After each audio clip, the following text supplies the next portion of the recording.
Well, good morning, church. It is good to be with you this morning. For those that don't know me, my name is Matt Daniel, and I have the honor of being the chair of our wonderful elder team here at Connection Point, so really glad you're here. We are in the middle of a series this summer called Kingdom Stories. We're talking about the parables of Jesus. I'm going to tell you quite a few stories today, ones that are more personal in nature, but one really wrapped around the story of the Vineyard Workers, and we'll talk about that here in a little bit. If you're new to us this week, or you've maybe been away for a couple of weeks, we're talking about the parables, specifically the parables of Jesus. A couple things to really unwind with this. Number one, parables uncover the kingdom and character of God in a way that we struggle to see on our own. It's a way to take a teaching and present it in a way that makes it more relevant and more powerful in its delivery to you. Parables also are an invitation to meditate on the words of Jesus and to be formed as we listen and wrestle through new concepts. We talk a lot about Scripture and how it's not meant to be read but to studied, and that's exactly what the parables help us do. They help us to meditate on those words of Jesus. And finally, parables teach us to stay curious. And that's really what parables really are. It's a form of storytelling. And I think it's why we love, as humans, why we love theater, why we love film, why we love movies. It's just that ability to take something, a story, and present it in a way both visually and audibly that are really interesting and make it more personal to us. So today, if you have your Bibles with you, we will be in Matthew 20. Again, we'll be talking about the parable of the workers in the vineyard. Before that, when I talk about storytelling, it reminds me of a recent experience I had. So with my job at Honda, I have the opportunity to present to our CEO on occasion. And I was out in California not that long ago presenting to our CEO on a proposal where I was basically asking him for a couple $1 million a year to stand up a new operation within the company that was designed to take the end-of-life raw material that we consume and turn that back into something of value to generate some additional revenue for the company. And so I'm out in Los Angeles, and one of the things about our Japanese executives that I find really interesting is, number one, is they work incredibly long hours. But then when you present to them, occasionally what ends up happening is they get a little drowsy. Now, they will tell you it's because they're thinking deeply and meditating, but we kind of know the truth. They get a little tired up there, and so I'm presenting, and inherently, this is what happens. After a few minutes, arms fold, eyes close, which when you're presenting it's very hard to maintain your focus, maintain your passion about the subject matter. So after a couple of minutes, I decided, okay, I'm going to throw a curveball in here, and I say, when I was a kid, that's how I started it, and of my boss's boss, and others, you could see their head just kind of snap around, because that wasn't what we practiced beforehand. And so I wanted to tell them the story that when I was a kid, I spent a lot of time with my grandparents who were children of the Great Depression. And I used to watch my grandmother take every milk carton and juice container and collapse it down as a way to not waste trash bags. Any plastic bag that they would get with the newspaper, anything was usually washed and used for some other purpose. And my grandfather's garage was full of old metal Folgers coffee cans that had, fasteners and nuts and bolts in them. And I used that example. I said, I just find it very interesting that I'm able to look through the problems of today's through the eyes of my grandparents, so many years ago. And so as soon as I started that story, immediately the posture went from this to fully engaged. And into it. And that's the power of story. It can really draw in an audience. It can really force a connection with who you're speaking with. So we're going to jump into the parable of the workers in the vineyard, but I think first is let's set up a little context here in the significance of what vineyards were in the Scripture. So they're actually mentioned about 190 times in both the Old Testament and New Testament. They were incredibly important source of commerce for the Israelites at this time. And what's really unique about it is just how many different ways they're used to describe relationship in different ways. First is, in chapter 5, Isaiah uses this to describe the relationship that God has with Israel. It also represents prosperity and blessing God's favor in our lives and lives of others is reflected in the fruitful vines. Interestingly, it contrasts also with judgment and rebellion. Both the prophets Jeremiah and Hosea use that to highlight Israel's unfaithfulness throughout history. And finally, it represents the church itself. In John 15, Jesus talks about God is the vine dresser and how the scriptures are used for spiritual growth and for pruning. So let's go ahead and jump into Matthew 20, verse 1, for the kingdom of heaven. And here we're already stopping. I think anytime we see the kingdom of heaven, we have to prepare ourselves for a countercultural renegade Jesus to show up on the scene. And that's exactly what we're going to see here today. This parable will challenge a lot of what we have come to know as 21st century Americans, concepts of merit, seniority, and those type of things will somewhat be turned upside down through Jesus' teaching in this parable today. So let's go on. For the kingdom of heaven is like a landowner who went out early in the morning to hire workers for his vineyard. So because the parables want us to stay curious, I thought, well, how did these vineyards work? What was the context at the time? Throughout these passages, you'll see that there's a number of workers that came at various times to work there, suggesting to us that this is probably harvest season, which is in roughly the month of October. So during the month of October in Israel, the sun rises at approximately 5:30 in the morning, and it sets at 7:45. So realistically, by the time sun rises, you get your workers in place, and by the time the sun sets, you probably have really roughly about 13 hours from about 6 to 7 o'clock that you actually have to work within the vineyard. So that first call for workers is at 6 a.m. So if I was in that first call, I would be roughly expected to work for 13 hours that day. Verse 2, he agreed to pay them a denarius for the day and send them into the vineyard. So a denarius was a coin. It was a symbol of Roman commerce and culture. It represented really to the Israelites a single day of work, which could be used to put food on the table for their family, get their kids some sandals, maybe even help pay off a tax burden. It represented roughly about $20 to $40 in our money today. So obviously they didn't need as much to live that we do, but a denarius was incredibly important amount of money for somebody at that time. Verse 3, about 9 in the morning, he went out and saw others standing in the marketplace doing nothing. How dare they? He told them, you also go and work in my vineyard, and I will pay you whatever is right. So I love this landowner. He goes out and he's really calling them, hey, you bunch of lazy freeloaders, what are you doing around here? I got a job for you. Go work in my vineyard.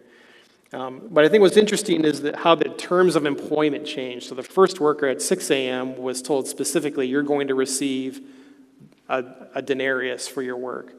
But for the worker at 9, he's told, you're going to receive what is right. How many of you would agree to take on a job based upon those terms? Yeah, that's what I thought. Me neither. I'd want to know a little bit more about that.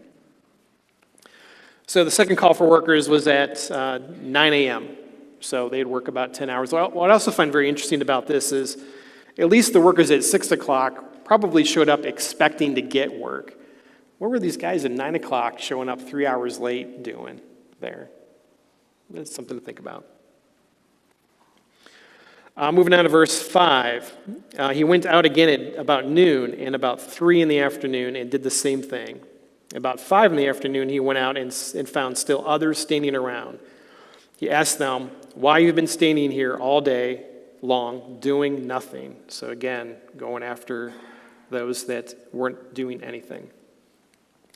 So when you lay this out, this looks like the third worker. He showed up around noon, worked 7 hours. Fourth call for workers was at 3, they worked 4. And the fifth call was at 5 o'clock, and they worked about 2 hours before it was time to shut things down. Verse 8, when evening came, the owner of the vineyard said to his foreman, call the workers and pay them their wages, beginning with the last ones hired and going to the first. So the payment for these workers was very time-consuming.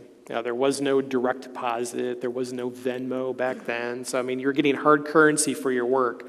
So if you're one of the first workers who's been there for 13 hours, you're tired, you're ready to go, you probably would have raised your eyebrow a little bit that, wait a minute, I got to wait now for all these people that got hired after me to get paid before I'm going to get it. It's probably the first indication that something was a little bit different about this landowner.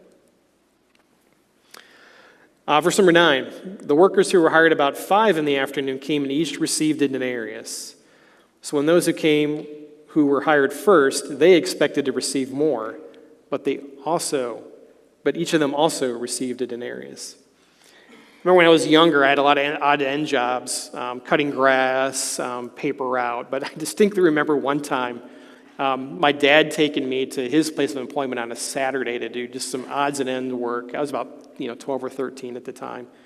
And, was, threshing some high grass down or pulling some weeds. And, as a 12-year-old kid, time moves a little bit slower, especially in the summer than it does an adult. And I felt like I was just toiling in that sun for 12 hours for 2 Saturdays.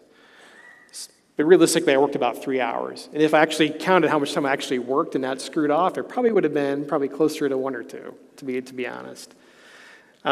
So when it came time to get paid, my dad handed me a $20 bill, and I was just offended. I was like, you've got to be kidding me. I was out here for 2 days. I should have got at least $100. Of course, that was completely unrealistic, but I can really resonate a little bit with what the first workers felt, that I should have gotten more based upon what I feel the situation was. I think when we look at this, I think what's really apparent to me is that God's boundless generosity, equal rewards regardless of seniority, and the inexhaustible nature of his work are fundamental principles of the kingdom here on earth, which this is honestly exactly the opposite of what we expect. If we work a certain number of days, or whether we're salary, we're given a certain job to do, we expect to be compensated fairly and equitably for what we're doing here. So moving on to verse 11. When they received it, they began to grumble against the landowner. Those who were hired last worked only 1 hour, they said, and you have made them equal to us and have borne the burden of the work and heat of the day. So it was a little hot at that time. A high is usually about 83 in Israel at this time. Not nearly as hot as what we've had here this week, but hot nonetheless. So for those that have been there for 13 hours, we're probably a little sticky, a little sweaty, a little offended by the fact that they were getting paid the same as somebody who was there for only 2 hours. So it's easy to understand this, especially in the context of what life under Roman occupation was at the time. It was very difficult, very challenging, and if you were going to work, you wanted to be able to maximize your return to help live a comfortable life as best as you could. But these workers fell into a trap that I think a lot of us fall into, myself included, and a lot of times that's the gift of, the trap of comparison. Looking at what somebody else has versus what I have and trying to level the playing field yourself and say, well, they got what they wanted or they got what they deserved, then I should get what I deserve. That's just not how it worked. But what essentially the workers here are saying is this: it's not fair. It's not fair at all. And if you've got kids or teenagers, you've probably had a conversation or two with them about this term of fairness. Why did he get more pop than I did, or why did he get a bigger piece of cake than I did? It's not fair. When my kids were little, it used to be you'd have a box of popsicles or something, and I would eat the last one, and that would just cause such an uproar. Dad ate the last popsicle. That's not fair. And I was like, well, somebody's got to eat the last one. Come on. What I thought was really interesting about this is when Tim asked me to do this message, the job that I was explaining to you earlier today that I have is actually in addition to my normal job. And so I actually have 2, and I'm getting compensated for 1, which, I thought this was kind of an interesting message to kind of be assigned, in that context. But I think if we're all honest, many of us would feel the same way as those initial workers did. It probably didn't feel fair. It doesn't feel fair to us. It's just our human nature. So as I went through this, I got thinking back to the times when I didn't feel life was specifically very fair. And, my wife and I, we've been through quite a bit of trouble during our marriage with the kids' health and finances. And so I started to sit down and think back through some of those times. And I wanted to share a few of those and some of the lessons that I learned through those. The first one that comes to mind was, back in '99, we had our first miscarriage, which, if you've had one of those, you know how incredibly difficult it is, especially when it's your first, because all those questions come into your mind. Am I going to be able to have children? We got through that, and we're blessed with a daughter and a son. Then we experienced the second one. And, obviously had those questions about, should we have another child or not? We did, and we were blessed with a third child in 2005. A couple years after that, we started to see a trend of just a lot of different things that just seemed to go very wrong in life. And the first one was in 2008. Our oldest son, Isaiah, was going in for what we assumed was a simple tonsillectomy. We were told there was a 2% chance that things could go wrong. Well, within a day of us leaving, he started to vomit blood. And a couple trips back, and we weren't getting results. And so about the third time we went down, I'll never forget, we went into Dayton Children's about 7 o'clock in the morning, and I've never seen healthcare workers move that fast in my life, rushing. And they whisked him out of the room and didn't tell us what was going on, nothing, just left us sitting there, which was just an incredibly helpless feeling. What ended up happening was they nicked a blood vessel when they removed his tonsils, and all that blood was going down into his stomach. So they got that fixed. But even before that, a couple days before, he ended up getting a pretty terrible infection and ended up getting a fever of close to 103, which is very, very scary. So he put us through quite the ordeal at that time. He recovered. A couple years later, our youngest son, Gabriel, ended up being diagnosed with a very rare kidney disease. Not to get too graphic, but his urine was basically the color of Coca-Cola, was how we discovered there was something wrong. I actually discovered it in a very kind of freak way, but we were glad we did at the time. But to determine really the severity of what was going on there, he had to have a kidney biopsy once. And so we went in and they said, okay, here's what we're going to do. And there is some risk. It's very small, about a 2% chance that there could be complications. I think you can see where I'm going with this.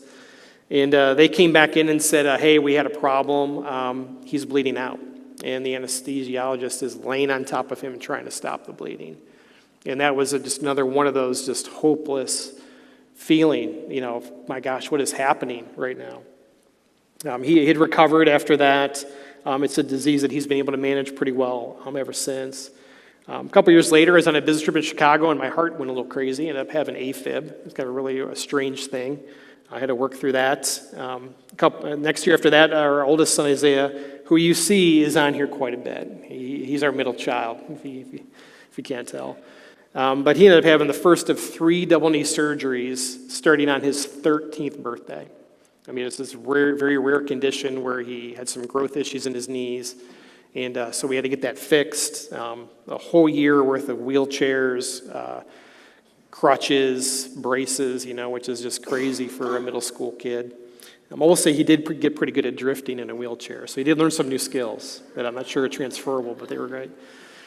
Then a couple years after that, Gabriel comes back on the scene, ended up with swimming in a pond, and got some type of infection in his ear and ate about half of his eardrum away. And he'd have it completely rebuilt, which was just an amazing thing to see. But just we went through that with him again. And then in 2022, Isaiah ended up having a bout of both myo and pericarditis stemming from COVID. Very incredibly scary, not really knowing what was going on. He was hospitalized for a couple days, was released, and then a year later, almost to the day, had another episode of the same thing. I actually was down at the church conference with the staff and had to leave early for that. There's an awesome God moment in that, which we'll talk about some other day. But, that is we're learning a lot about that condition, but it was very, very serious at the time. And this is in addition to, we've lost loved ones, a number of financial setbacks, broken sewer lines, flooded basements, blown engines on cars. It just was one thing after another. And just many times it's like, well, what is going on here? And I think any reasonable person would look at this list and think, yeah, that's probably not very fair. And believe me, there was many times in our life where I thought the same exact thing. This is not fair. Why is this happening? Had a lot of those conversations with the Lord. Why are you putting me through this? I don't understand. But I think in each of these events, things came out that really showed me really the true nature of the kingdom and who God's character really is. When we talk about this concept of grace, and I'm sure it's probably hard for many of you who have gone through trouble such as this to try to find those times in life where you can say, okay, this is what I'm taking out of this, and I can find some comfort and solace from the Lord. But I did. When I look at grace, I usually define this as undeserved favor. And I use that term very specifically because even in the midst of everything that we have been through, I'm still a sinful, broken man that is undeserving of God's favor, undeserving of his love, and yet he still does it anyway. And so trying to find those times where, he would bring himself forward either directly or through others wasn't always easy. And it is hard to put your attention on those things when you're going through difficult times. But I got to see it over and over again. During the first miscarriage, I'll never forget being in the Family Life Center over there and just going up to the altar just completely broken. And I'll never forget somebody coming behind me and wrapping his arms around me and sobbing deeply with me. At a time when I needed to be close to God, he was there through somebody else. That was just such a touching moment that I was always so incredibly thankful for. During Gabe's kidney biopsy, I'll never forget the nurses crying as this little kid was just so kind and gentle, and thank the nurses. Thank you for taking such good care of me. I really appreciate it, both before and after. You just could see his heart, coming out. Even in the midst, we knew he was scared. We knew it was difficult, but we could see that coming out of him. Isaiah's perseverance. The kid went through three double knee surgeries, and guess what sport he wanted to play right after that? Soccer. It's like, what are you doing? But that kid taught himself how to play and made his way through. He didn't go on and play for the school, but he put his mind to something, and he actually got done in doing it. I also remember a time when, during the midst of all this, Gabriel had a assignment for school. And his assignment was to associate something in your pantry with each member of your family. So I'm reading this thing, I'm thinking, okay, Dad, ravioli, marshmallow, something like that. And it stopped him in my tracks. He said, and my dad is the shelf holding all of us up. And man, I tell you what, that put things in some serious context in the midst of all that trouble.